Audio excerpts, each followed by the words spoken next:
Bonjour à toutes et à tous. Bienvenue à cet entretien avec l'autrice Virginia Pessemapeo-Bordelot. Le dernier événement de Kwayatong, c'est déjà fini. Oh. Mon nom est Pascal Rowe, j'ai le plaisir de vous accompagner pour les 45 prochaines minutes. Cette activité, qui est présentée en codiffusion par Kwayatong et la Maison de la Littérature dans le cadre du 13e Salon du Livre des Premières Nations, est une présentation de TELUS.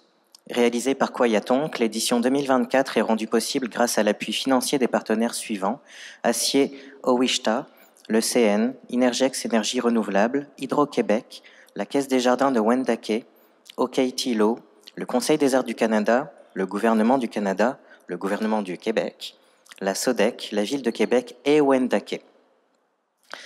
Avant d'aller plus loin, même si les biographies ne sont vraiment pas représentatives de la complexité et de la richesse d'une vie, je vais vous présenter brièvement Virginia Pessemapeo-Bordelot. C'est une autrice et une artiste multidisciplinaire EEO. Depuis 44 ans, elle expose ses œuvres au Québec, au Canada, en Europe et au Mexique. Elle a publié des romans, des recueils de poésie, des contes jeunesse, des nouvelles, une correspondance et un livre d'art. En 2007, son recueil de poésie De rouge et de sang, chez Mémoire d'Encrier, récolte la mention Télé-Québec du prix littéraire de la Abitibi-Témiscamingue. En 2020, le EMA, Musée d'art et les éditions du Quartz publient Ours bleu, Pichish Kanao Mask Isquo, une rétrospective de son œuvre visuelle, accompagnée de nouveaux poèmes de l'artiste. Elle a reçu la médaille de l'Assemblée nationale du Québec pour l'ensemble de son œuvre et été nommée chevalier dans l'ordre des Palmes académiques de la République française. En 2024, l'Université de Moncton lui décerne un doctorat honoris causa en art. Virginie vit en Abitibi-Témiscamingue. Son plus récent recueil de poèmes, Ishkude Utaban, La voiture de feu, vient de paraître aux éditions du Quartz, qui ont également republié ses recueils Poésie en marche pour Cindy et Je te veux vivant dans un même ouvrage. Bonjour Virginia. Bonjour Paul. Pascal. Pascal. Je savais que je me tromperais. J'accepte Paul aussi. Paul aussi, c'est bon. Paul Pascal. Donc ça a été une grosse année 2024. Oui. Vous avez publié 2 ouvrages, un recueil de poésie, donc Ishkude Utaban, La voiture de feu, et la courte novella Un carnet oublié, aux éditions Anénorak, en plus donc de la republication de 2 de vos recueils de poésie. Et à la lecture, il m'a semblé qu'il y avait un fil conducteur entre les 2 titres, car il s'agit dans les 2 cas de revisiter le passé et les amours, mais l'angle choisi pour en parler est très différent. Est-ce que vous pouvez nous parler de ces 2 ouvrages et de la démarche qui a conduit à leur écriture? Oui. En fait, quand j'ai écrit un carnet oublié, j'étais un peu dans le trouble, dans les nuages. Je ne savais pas de quoi parler parce que c'était Anénora qui m'avait demandé d'écrire un petit truc là, tu sais, puis j'avais vraiment pas d'idée. Alors, justement, ce petit carnet-là existe, le carnet oublié. Alors, je me suis dit que j'allais m'en inspirer, puis évidemment, c'est une histoire vraie, mais évidemment, arrangée un peu, pour l'allonger aussi, parce que quand même, le petit carnet il était très court. Et j'ai ajouté des souvenirs personnels, et puis aussi des événements que j'ai vécus vraiment, là. Et je me suis rendu compte, finalement, que avec l'âge, on trouve nos histoires d'amour anciennes très drôles, très, très ridicules. Et puis pourtant, quand on les vit, c'est tellement intense, c'est la fin du monde. Et puis après, on se relie, puis on regarde les oiseaux qui passent par la fenêtre, et puis on passe à d'autres choses. J'ai vraiment eu du plaisir à écrire ce texte-là. Et puis, Ishkude Utaban, ça, c'est une histoire plus récente. En fait, j'avais déjà une partie d'écrit, qui est la partie de Nishimush, la dernière partie. Ça avait déjà été écrit. Mais il manquait quelque chose. Il manquait un bout, là. Ça, je l'avais écrit parce que c'était dans l'intensité là, de la rupture, la dernière rupture, là, puis c'est bien correct, tu sais. Et là, j'ai demandé, j'ai une amie qui m'a demandé, celle qui a fait les photos à l'intérieur, si vous voulez les montrer. Madeleine Bourgeois, une amie à moi qui fait des magnifiques photos. C'est toujours en noir et blanc. Donc, elle m'approche, elle me dit, Virginia, j'aimerais ça que tu écrives quelque chose à partir de mes photos. Et ce que j'ai fait, j'ai dit oui. Oui, c'est intéressant. Mais ce qu'elle avait fait, il y a une année, elle est venue chez moi par train. Elle a pris le train à partir de Montréal jusqu'à Sainte-Terre. Et moi, elle était avec son mari. Alors, je suis allée les récupérer à Sainte-Terre. Puis ils sont venus chez moi à Rouyn-Noranda. Mais tout le long de son voyage, elle avait pris des photos. Et il pleuvait. C'est un hiver où, de plus en plus, il pleut en hiver. Et ça donne des photos magnifiques à travers la vitre du train. Et moi, j'avais l'intention de faire ce voyage-là, justement pour écrire un recueil de poésie ou alors un roman à partir de quelqu'un, une femme qui est assise et c'est très long, le voyage à partir de Sainte-Terre pour aller vers Montréal ou Montréal vers Sainte-Terre. Ça peut prendre 12 heures. Mais c'est fantastique. C'est un voyage. Le train s'arrête en plein milieu de la forêt pour laisser monter des Atikamekw, des trappeurs-chasseurs Atikamekw. Un jour, j'ai vu mon ami Jacques Newashish monter dans le train avec ses enfants, sa femme, ses enfants, puis les petits canards qui suivaient le papa. Là, c'était très drôle. Mais c'est ça. Et je me suis dit, j'aurais le goût de décrire ce trajet de train. Et c'est pas ça qui est arrivé. Je l'ai pas fait le voyage. C'est Madeleine qui l'a fait à ma place. Alors, j'ai tout regardé ces photos. Et puis, j'ai imaginé justement une femme qui part, qui doit oublier quelqu'un et qui fait cette démarche d'aller vers le pays Atikamekw puis de traverser le territoire. Et c'est comme ça qu'est né Ishkude Utaban. Vous parlez de territoire, et c'est évidemment une thématique qui revient très souvent dans votre écriture. Précisément, en fait, le territoire où l'on revient pour vivre et pour créer, que le territoire soit physique ou mental. J'ai l'impression d'avoir vraiment vu ça dans beaucoup de vos œuvres, y compris pour L'Amant du lac, qui est un plus ancien roman. Ours bleu aussi, oui. Dans Ours bleu. Est-ce que ce territoire est indiscernable de la personne qui écrit, de vous qui écrivez? Est-ce que ce territoire est toujours présent? Oui, en fait, j'habite le territoire. J'ai jamais été capable de quitter le territoire. J'habite un endroit qui est loin du monde, et puis je suis entourée de forêts. Et donc, je peux sortir tout simplement, puis partir dans le bois, comme on dit. Là. Je suis vraiment... j'ai pas à faire un bout de voiture pour aller dans la forêt. J'ai vraiment un grand territoire en arrière de chez moi. Et j'ai essayé plusieurs fois de venir rester en ville, et j'ai jamais été capable. C'est-à-dire, la première fois, c'est 6 mois. Au bout de 6 mois, je suis repartie chez nous. J'ai habité à Montréal. Et la fois où j'ai habité à Québec, ça a duré un peu plus longtemps, 5 ans, mais mes 2 enfants étaient là. 2 enfants étaient... Et puis, au bout de 5 ans, j'en avais assez, je suis retournée. Je suis retournée chez moi. J'avais vraiment l'impression, quand je traverse le parc La Vérandrie, là, j'ai l'impression d'être chez moi. C'est un peu compliqué parce que tout le travail m'amène en ville. C'est-à-dire, puis même pas juste en ville. Là, je reviens d'Europe. J'ai passé un mois là-bas pour faire la promotion de 2 de mes livres qui sont sortis là-bas. Alors, c'est un peu compliqué. Il y a ce va-et-vient entre le monde et le territoire. Mais j'ai vraiment besoin d'être sur mon territoire. Là, ça me manque. Là. Je pars la semaine prochaine, mais je dois encore... tellement que je me suis dit que l'année prochaine, je vais rester tranquille. Je veux plus voyager. J'ai tellement voyagé cette année, c'est fou, là. Puis c'était correct aussi. Mais le territoire m'habite. Même quand je suis ailleurs, je cherche toujours à aller vers le sauvage. Comme on était au sud de la France, ça, ben, écoute, j'ai demandé à mon ami, fais-moi visiter les montagnes. Bon, on est parti, on passait notre temps dans les montagnes, pas les Rocheuses, mais les Pyrénées.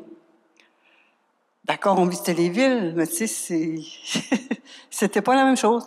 J'ai dit, moi, ce que j'aime, c'est les cathédrales. Fait qu'on a visité les cathédrales. On faisait quelques parties importantes des villes. Après ça, on partait, puis on s'en allait vers la nature. Et moi, j'aime ça, cette immensité-là. Je veux dire, j'ai l'impression que c'est la même chose qui m'habite quand j'écris. C'est cette immensité-là que j'exprime. Donc vous êtes écrivaine, vous êtes artiste visuelle depuis 44 ans. Et j'ai lu avec attention l'ouvrage Ours bleu, qui est une rétrospective de votre travail. Et je me suis arrêté sur un des tableaux qui s'intitule « Avant la cérémonie », qui est d'ailleurs l'illustration de couverture d'un de vos livres. Et vous avez écrit pour plusieurs des tableaux, en fait, des petits commentaires sur l'histoire de ces tableaux. Et dans celui-ci, vous écriviez « Il m'arrive de dégager une forme que j'entrevois dans une peinture. Normalement, je continue à travailler sur la toile pour trouver l'esprit de l'œuvre en dehors de l'illustration, mais un ami est passé dans l'atelier et a acquis cette toile telle qu'elle. » Et je me demandais, parce que en lisant vos poèmes, je les vois comme des tableaux. Est-ce que la technique de création pour l'écriture est similaire? Est-ce que vous dégagez une forme? Est-ce que vous retirez de la matière dans vos poèmes pour les écrire? J'aimerais en savoir plus sur la façon dont vous écrivez. C'est certain que mon art visuel a influencé mon écriture. J'ai peint des années avant d'écrire, mais en fait, j'ai toujours écrit, mais publié, c'est récent. Dans le fond, mon premier roman a été publié en 2017 ou en 2007, je ne sais plus. Là. Oui, 2007, je pense. 2007? Ah, OK. Ça fait quand même 17 ans.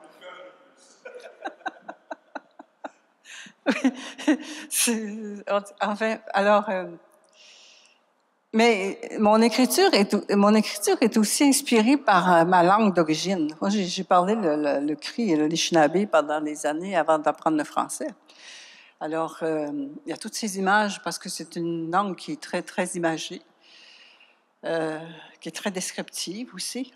Donc, je pense que j'écris un peu comme si je pensais en cri. Et puis aussi, évidemment, les couleurs.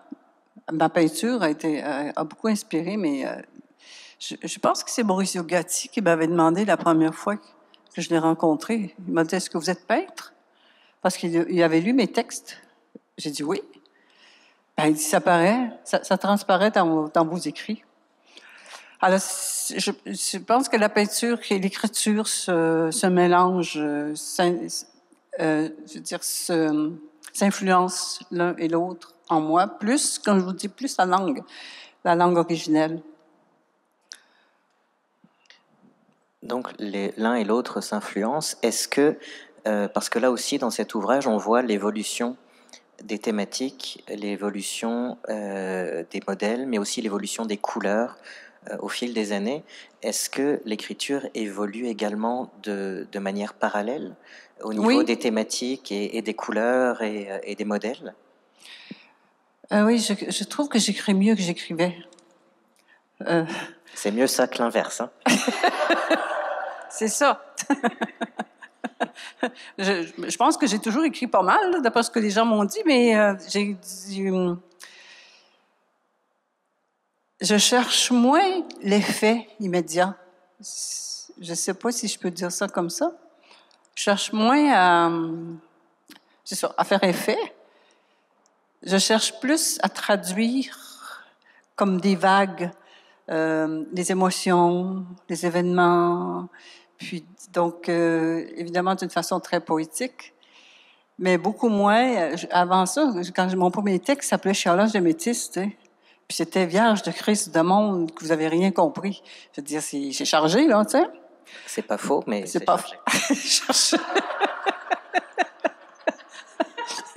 Alors, maintenant, je pense pas que j'écrive comme ça maintenant. Alors, j'étais enragée, là. C'est sûr que j'étais enragée au début. J'étais jeune. Écoute, j'avais 16-17 ans quand j'ai écrit ces textes-là. Puis, évidemment, je me mets, comme on dit, Tremblay, là, Michel Tremblay m'influençait.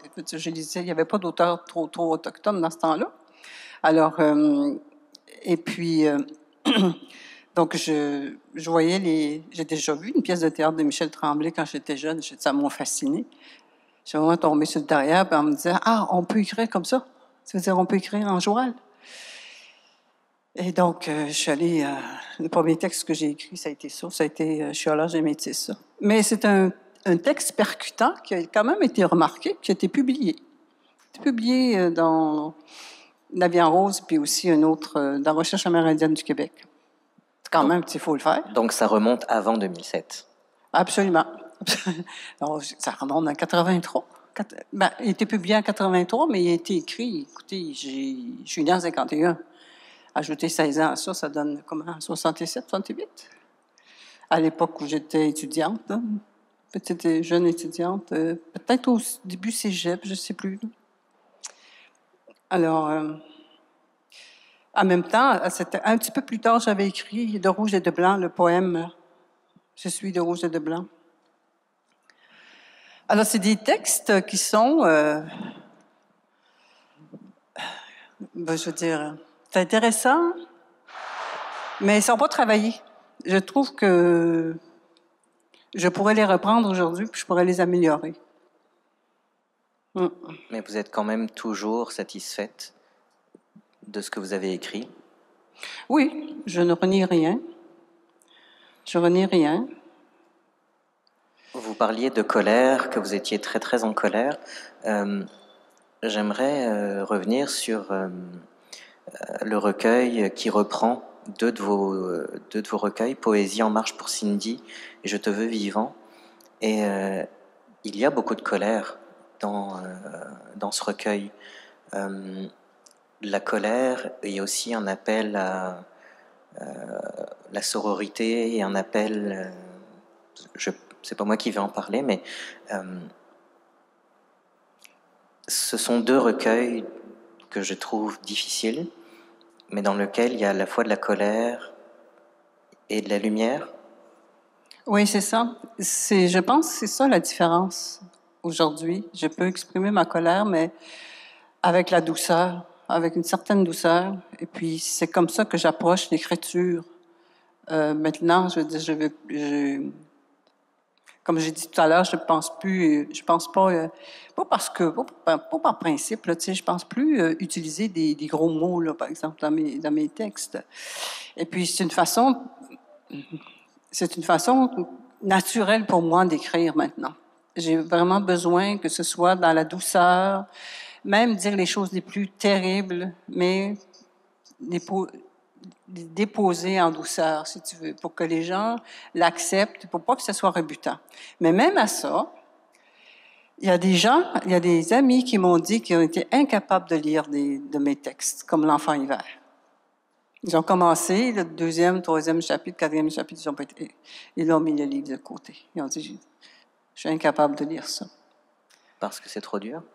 Oui, c'est trop dur, mais puis je comprends pas parce que c'est bien écrit. Je veux dire, c'est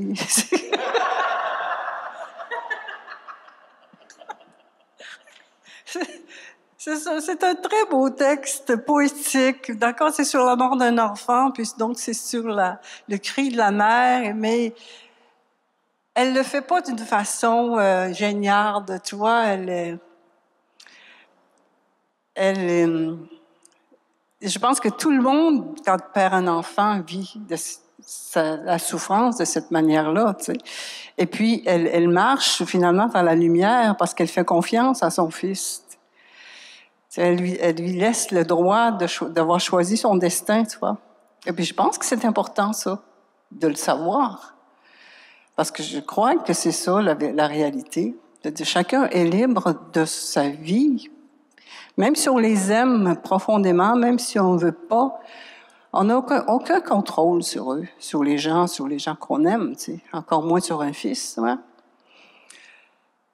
Et c'était important pour moi que les parents lisent ce livre-là, des parents qui ont perdu des enfants. Je pense, à quelque part, que ça apporte un certain apaisement. Parce que ça finit pas mal, ça finit pas mal parce que la mère retrouve finalement son fils dans l'invisible. Tu comprends? Ils gardent un contact, tu sais. Puis je le sais, moi, c'est ce que j'ai vécu avec un fiston, tu vois. Je sais qu'il était là, puis qu'il m'a vraiment aidé à traverser le deuil. Et puis il me parlait, je l'ai dit souvent, il me parlait en rêve, et puis ce qu'il m'annonçait, il m'a vraiment dit, ça va bien aller, maman, tu continues. Et c'est vrai. Ça fait 10 ans qu'il est mort, et puis mon Dieu, je fais le tour du monde, je fais un vœu, ça se réalise. Je vais aller visiter le Pays Basque, je l'ai fait, là, j'ai visité le Pays Basque pendant un mois. Je voulais aller sur une île, passer du temps sur une île. Il y a une amie qui m'a écrit la semaine dernière, écoutez, on y va-tu sur l'île, là, puis tu sais, on va camper là pendant tant de temps. Je dis, on va y aller sur l'île avec un phare. Je rêve de vivre dans un phare pendant un moment. Alors, ou alors, quand j'ai dit, je voulais aller en Tahiti. Ben, 1 an après sa mort de mon fils, je débarquais à Papeete. Puis je disais ça à tout le monde, je disais, hey, mon fils est mort il y a 1 an, aujourd'hui, tu sais, le monde me regardait, tu sais, capoté, tu sais. Mais c'était pour leur dire, c'est merveilleux ce qui m'arrive, tu comprends? Et puis ça a été comme ça tout le temps, j'ai eu des succès, tout s'est enligné pour que ça aille bien, tu vois. Alors je peux pas faire autrement que de croire les rêves que j'ai faits sur lui, il était tellement présent, il était tellement là. Je pense que c'est l'amour profond que j'avais pour lui, puis qu'il avait pour moi. Alors ça transcende la mort. En quelque part, la mort, c'est un passage, et puis on continue à vivre de l'autre côté. La mort et la pulsion de vie intimement reliées et indiscernables l'un de l'autre. Oui. Oui, parce que c'était un garçon qui était très vivant, là, tu sais, trop vivant. Vous voyez, c'est un sujet dont je ne voulais pas parler. Mais ça s'est bien passé. Ça s'est bien passé. Ouais. J'aimerais parler de l'Amant du lac, qui a été vraiment une découverte pour moi, parce que vous êtes une des rares autrices des Premières Nations à écrire l'amour charnel et la sensualité de cette façon. J'ai vraiment senti la liberté des corps, la liberté d'être dans cet ouvrage. Hier, j'ai animé une table ronde sur l'amour décolonial et je me disais, mon Dieu, elle devriez être présente sur cette table ronde parce que dans la préface, vous parliez que c'était l'amour avant le colonialisme, donc l'amour précolonial. Et ça aussi, je le vois dans toutes vos œuvres, en fait, cette liberté du corps, la récupération du sacré par le corps. Oui, j'aurais pu être sur la table ronde, mais on ne m'invite jamais sur les thèmes de décolonialisme. En fait, c'est vrai que ce livre, L'Amant du lac, ça a été un livre pour moi facile à écrire. Puis je me disais à l'époque, c'est nécessaire qu'on l'écrive, que ce livre-là soit écrit pour expliquer, dans le fond, comment on vivait notre sexualité avant que les curés, puis le catholicisme, puis toutes les religions viennent nous scraper, tu sais, dans notre tête, là. Et c'est vraiment de cette manière-là que ça se fait. C'était pas quelque chose comment on dit ça, c'était pas du tout un péché que de faire l'amour C'est pas un péché que de faire l'amour quand c'est dans l'amour, tu vois.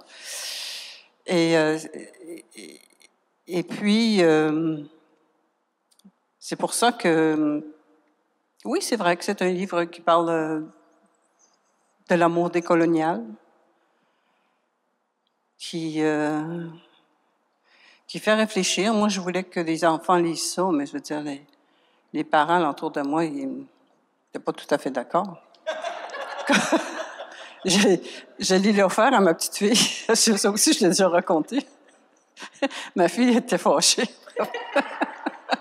Moi, j'ai dit, elle a quand même des chums, tu sais, veut dire, tu peux pas, c'est aussi bien qu'elle sache comment ça se fait, tu vois, comment ça peut se faire. Et surtout, je veux dire, puis je lui dis, offre-les à des chums. Fais-les lire à tes chums, tu sais, surtout la scène là, de l'initiation, là, tu sais. Pas l'initiation, mais je sais pas comment appeler ça. Mais, puis, c'est une liberté de parole aussi. C'est une liberté d'être, puis de vivre son corps, tu sais, de vivre le naturel de qui nous sommes, tu sais. Parce que si on faisait pas l'amour, il n'y avait pas grand monde dans la salle ici, tu sais. Fait que c'est ça qui a été sordide de la part des curés. Puis en plus de ça, qu'ils abusaient, tu vois. Oh, moi, j'étais tellement fâchée parce qu'on a subi aussi là, le clash là, des pensionnats puis des abus que les frères les prêtres ont. Mon frère est passé par là, alors. Ça, c'est vraiment de l'hypocrisie totale, c'est-à-dire se mentir à soi puis faire à croire que tu t'apportes le bien alors que c'est complètement faux, là. T'es là pour détruire les enfants. Incroyable. Enfin, ça, je ne veux pas en parler non plus. Parlons d'autre chose. Parlons justement de la scène d'initiation de Gabriel, qui est quelque chose que j'ai vraiment beaucoup apprécié, parce que et je pense que même de manière contemporaine, beaucoup d'hommes pourraient s'en inspirer, de demander à apprendre à donner du plaisir aux femmes. Et on s'entend que ça se passe au début de la Deuxième Guerre mondiale, ce roman. Et j'ai trouvé ça vraiment très intéressant parce que, effectivement, probablement que votre fille avait raison d'être un petit peu fâchée que vous le donniez à votre petite fille. C'est quand même, c'est très graphique. C'est pas un manuel de sexualité, mais presque. Et c'est très rare, en fait, de voir ça écrit. Moi, je trouvais ça vraiment intéressant. Pas que ça me concerne tellement, parce que je préfère les hommes, hein. Mais je trouve ça quand même très intéressant de l'avoir écrit. Puis ces personnages aussi d'hommes qui acceptent que si la femme est amoureuse d'un autre, ils acceptent de se mettre à l'écart. Et ça aussi, c'est extrêmement intéressant dans ce roman. Oui, mais c'est la générosité du mari de Wapokuni. Il sait très bien que lui, il est vieux d'abord parce que elle est ostracisée. Donc, sa grand-mère lui avait demandé d'épouser cet homme qui était respecté pour la protéger sa petite fille. Et donc, elle est quand même enceinte de lui. Et quand elle rencontre ce jeune homme qui est de son âge, c'est sûr qu'il arrive ce qui doit arriver. Donc, c'est le coup de foudre, puis c'est l'amour fou. Et l'homme le comprend. Le vieil homme le sait. Et il sait qu'il va partir. Il sait qu'il va mourir. Donc, sa Wapokuni va rester seule au monde avec son enfant. Donc, il est d'accord pour que cet homme-là devienne, s'il est sérieux, donc devienne le futur compagnon de sa femme, tu sais, quand il va. Et puis, c'est ce qui arrive. C'est-à-dire, et puis, donc, les vieux s'entendent entre eux pour protéger la fille, protéger la jeune femme. Puis, quand vous me parlez de la description finalement des scènes d'amour, je pense que c'est nécessaire justement pour que les jeunes, parce qu'aujourd'hui, je pense qu'ils ne savent pas qu'est-ce que c'est comment on peut faire se donner mutuellement du plaisir. Avec les histoires de porno sur Internet, ça fait des ravages dans la tête des enfants, puis des jeunes. Et puis, en plus, je sais pas s'ils lisent... je sais pas si ma petite fille a lu le roman. Je lui souhaite. Ça doit, parce qu'elle est assez olé, elle a l'air d'être bien dans son corps. Alors, je pense que c'est nécessaire, ce livre-là, pour ceux qui sont curieux, puis qui veulent apprendre, qui veulent savoir comment on peut, parce que c'est sûr que chacun est différent, là. Je ne parle pas des façons d'une façon simple de s'aimer, tu vois. Quand on touche un corps de femme, c'est pas comme toucher un corps d'homme. C'est pas du tout la même chose. Enfin. J'étais sans mots, excusez. Mais c'est parce que j'étais en train de penser, effectivement, c'est que la porno, c'est du sexe mécanique. L'amour, c'est une connexion.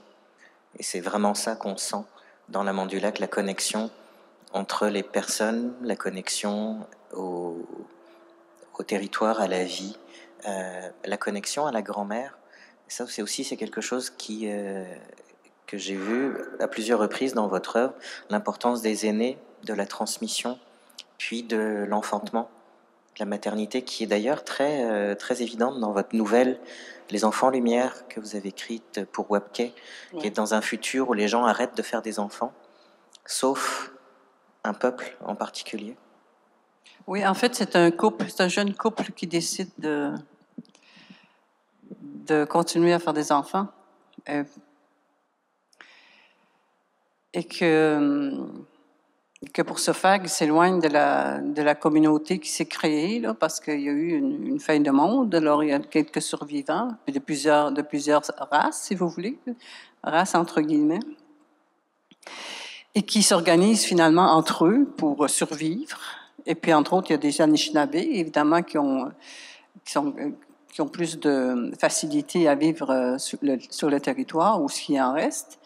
Et donc, aide aussi les autres qui sont de toutes.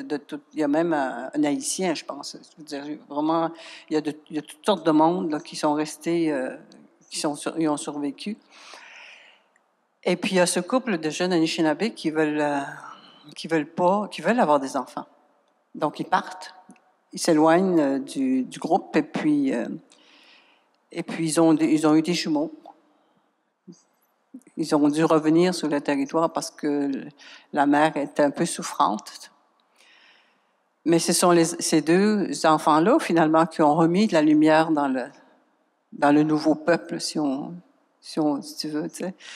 Et qu'à force de les voir courir de l'un à l'autre, puis de passer d'une cabane à l'autre, puis tu sais, qui ont vraiment donné aux femmes le goût de procréer à nouveau. Parce que c'est elles qui ne voulaient pas, elles ne diront pas mettre des enfants au monde dans un monde qui n'existe plus. Parce qu'il y avait plus d'Internet, il n'y avait plus rien de ça. Qu'est-ce qu'on fait à ce moment-là, tu vois? Il y en a qui se sont suicidés parce que c'était impossible pour eux de survivre, d'imaginer qu'ils pouvaient vivre autrement qu'avec toutes les technologies. Et puis, c'est finalement ces enfants lumière qui sauvent les gens, parce que les femmes retombent enceintes, et puis comme ça faisait longtemps qu'elles n'avaient pas enfanté, il était temps, là, parce qu'elles sont rendues à la limite, parfois, là, tu sais. Donc, c'est vraiment, allez, on fait des bébés, là. Et puis, et c'est comme ça que le bonheur revient dans cette communauté-là, qui était plutôt triste, là, tu sais, parce qu'une communauté sans enfants, les Autochtones sont vraiment très forts sur la conscience de l'importance des enfants. Puis c'est pour ça qu'on en fait beaucoup, là. Est-ce que ça a été... Webkey, c'est le premier recueil de nouvelles d'anticipation autochtone en français. Et donc ça a été dirigé par Michel Jean. Vous n'écrivez pas d'anticipation habituellement. Comment est-ce que ça a été comment vous avez reçu l'invitation à écrire sur le futur? Est-ce que ça a été différent de la façon dont vous créez d'autres textes? Qu'est-ce qui vous a fait choisir justement cette thématique des enfants?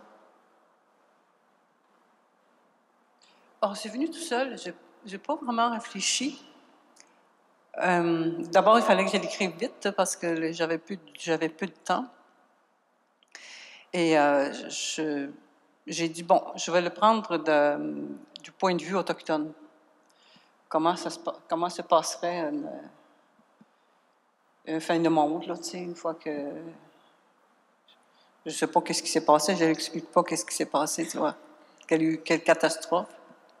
Ben, simplement, la Terre s'est mise à bouger, là, tu sais, puis les tremblements de terre, puis les plaques tectoniques se sont... Et puis, je me suis dit, bon, je vais l'écrire avec une pensée autochtone. Comment est-ce que je pourrais envisager un futur? Et moi, je ne peux pas envisager un futur sans enfant, tu vois. Alors, ça s'est vite. C'est surtout la première image qui m'a inspiré. L'homme qui marche dans la neige, il neige, puis il a un traîneau derrière lui, mais tu sais pas qu'est-ce qu'il y a dans le traîneau, tu vois. Et ça, c'était très fort comme image. J'ai dit, oh wow, j'exploite, puis je continue. Puis c'est comme un fil que tu tires dessus, puis finalement, l'histoire s'invente tout seul, presque.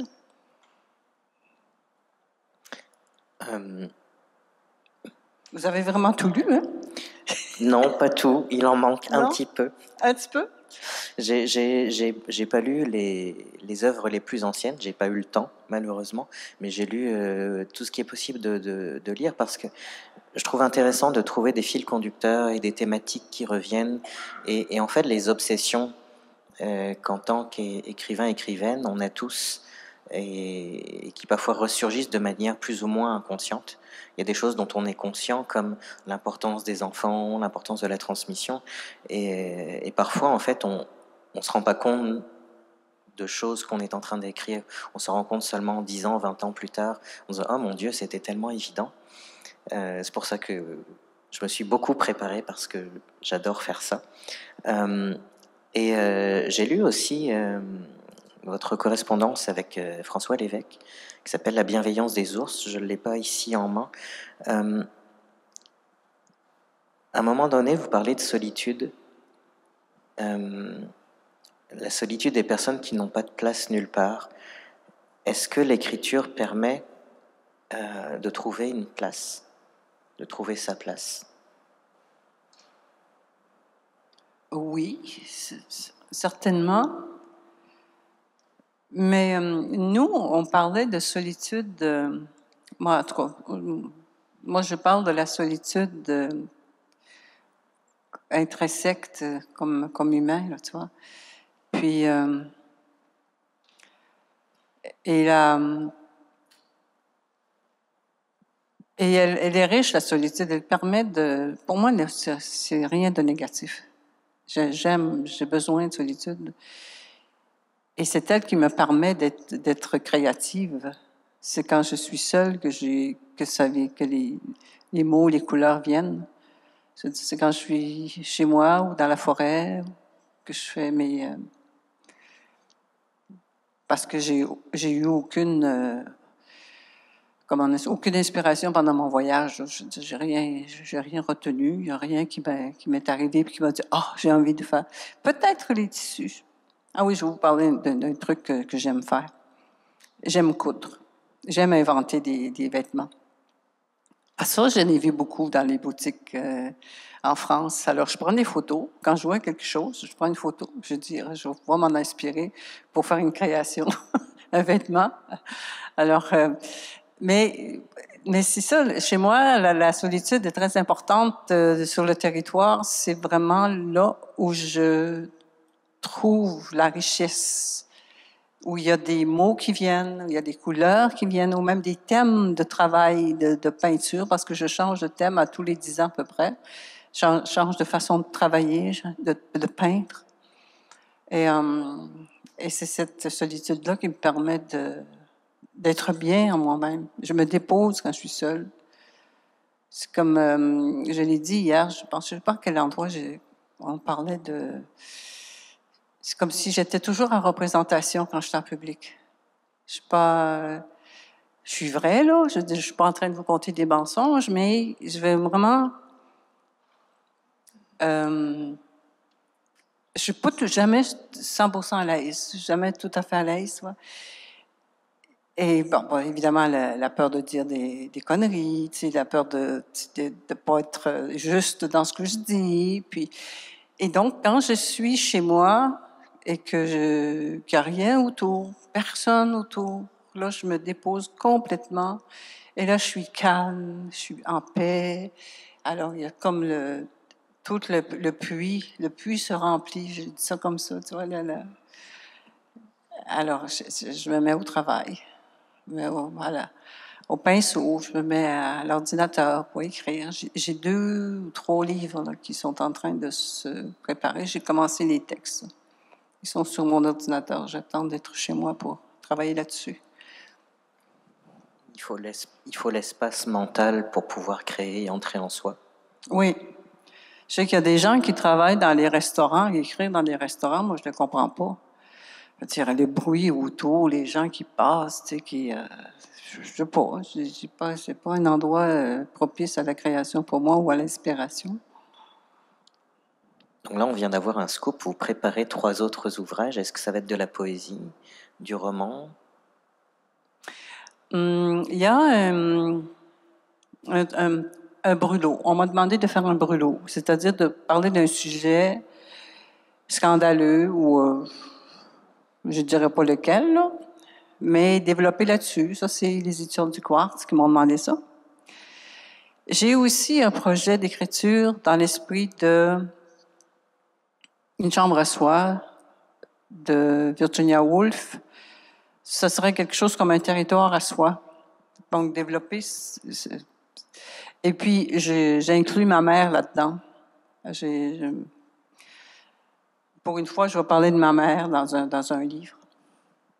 Je n'ai jamais vraiment parlé d'elle.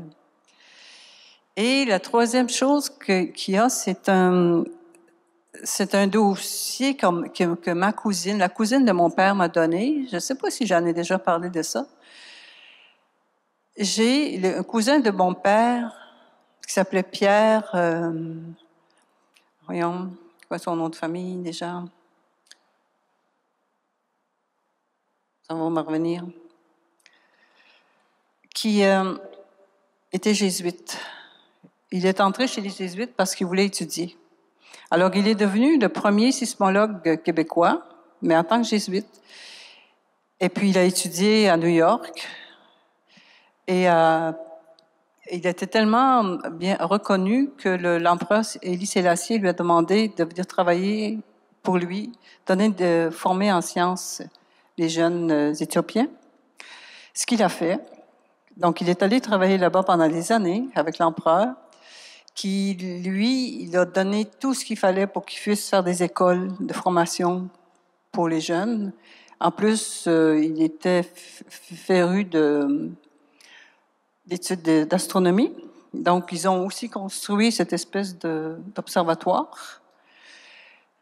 Donc, c'est un personnage, c'est un métis, et qui a laissé des écrits, les correspondances avec sa sœur, parce que c'est sa sœur Margot, la plus jeune de la famille, qui m'a donné tous les documents sur une boîte que j'ai, des photos de Pierre avec son empereur, tu vois, puis et des photos, lui, dans le désert avec son confrère franciscain qui sont pris dans le désert, et puis et qui miraculeusement arrivent des hommes bleus, là, comment ça s'appelle, les Touaregs, sur leur chameau, là, tu sais, pour le sortir de là. Alors, c'est une histoire incroyable. Puis c'est ma cousine m'a donné ça avant qu'elle perde complètement, parce qu'elle est vieille, tu vois, elle est vraiment très, très âgée, je sais. Et puis, elle a des problèmes de mémoire. Elle m'a dit, je veux que tu écrives sur Pierre, je veux que tu fasses quelque chose avec ces documents-là. Et j'ai bien l'intention de le faire. Peut-être qu'elle ne le lira jamais. Elle n'en aura jamais la conscience parce qu'elle a pour moi un problème d'Alzheimer profond. Mais c'est quelque chose que je voudrais rendre à la famille du côté de ma grand-mère, dans le fond. Moi, j'ai hâte de lire ça, en tout cas, je ne sais pas pour vous. Malheureusement, c'est terminé. Les 45 minutes sont passées, mais vous allez pouvoir retrouver Virginia en séance de signature d'ici 15 minutes. Et sinon, quand vous serez rentré chez vous, je vous recommande l'œuvre de Virginia est grande. Les sujets sont variés. Vous allez forcément trouver quelque chose qui va vous intéresser. Et si vous vous intéressez à son œuvre visuelle, je vous recommande aussi vraiment de lire cet ouvrage qui est vraiment magnifique et qui reprend 40 ans de carrière malheureusement seulement en quelques tableaux. Merci beaucoup Virginia de vous être prêtée au jeu des questions. Merci infiniment. Vous avoir lu et écouté me fait grandir à chaque fois. Merci. Merci. Merci.